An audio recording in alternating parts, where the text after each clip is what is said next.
Welcome to The Explainer. So today we're going to break down one of the tiniest, but honestly most powerful words in the entire English language. It's just a single letter, but it completely shapes how we see ourselves and the world around us.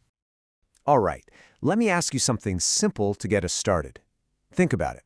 When you're talking about yourself, your thoughts, what you did today, what's that one word you always use? Yeah, it's this one. I. Simple, right? But as we're about to see from its entry in the Simple English Wiktionary, this tiny little letter is hiding a ton of complexity, way more than you think. Okay, so let's dive right in. We're going to uncover count them, four totally different jobs that this one little character does.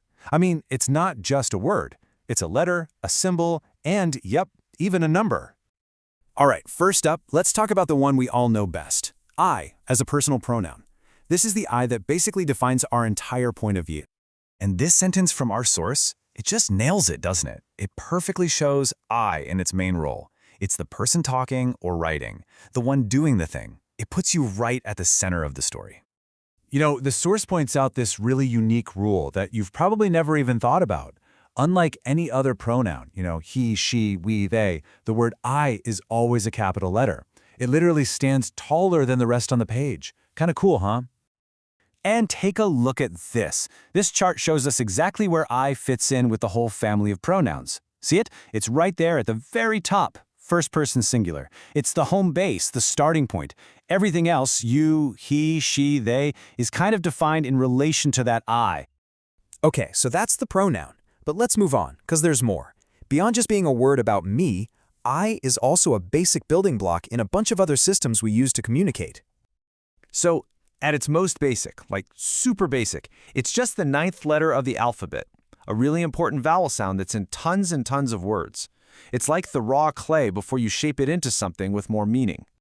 But it's also a surprisingly powerful symbol. Think about it. It can show rank, like for a king, George I. In a science class, it's the symbol for the element iodine. And in physics, it actually stands for electrical current. From royalty to atoms to energy, pretty versatile. And, of course, it's a number.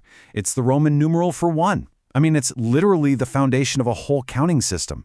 And you can even write it as a big I or a little I. Either way, it just means 1, a single fundamental unit. Okay, let's recap. We've got a pronoun, a letter, a symbol, and a number, all crammed into this one little character. So what's the big connection here? Well, the answer is actually really cool, and it's part of a much bigger idea about the English language itself. So take a look at this number on your screen, 850. What in the world does 850 have to do with the word I? It looks completely random, right? But believe me, this number is the key to why I is so important. And here it is. This one sentence from our source just unlocks the whole thing. I is on the basic English 850 list. Now, that's not just a coincidence. It was a very, very deliberate choice. So, what is this list? Well, back in the 1930s, a group of people put together a collection of 850 core words. The idea was to create a version of English that was super simple, clear, and could be used for communication anywhere in the world. It's basically English boiled down to its absolute essentials. So here's the big takeaway. The power of the word I isn't some accident of language. It was recognized as being absolutely essential. It was put on that list on purpose as a cornerstone of simplified English. Why? Because you just can't have real, meaningful communication if you don't have a way to talk about yourself. It really makes you wonder, doesn't it? I mean, if a tiny one-letter word like I is holding all of this complexity, what other secrets are just hiding in plain sight in the words we use every single day?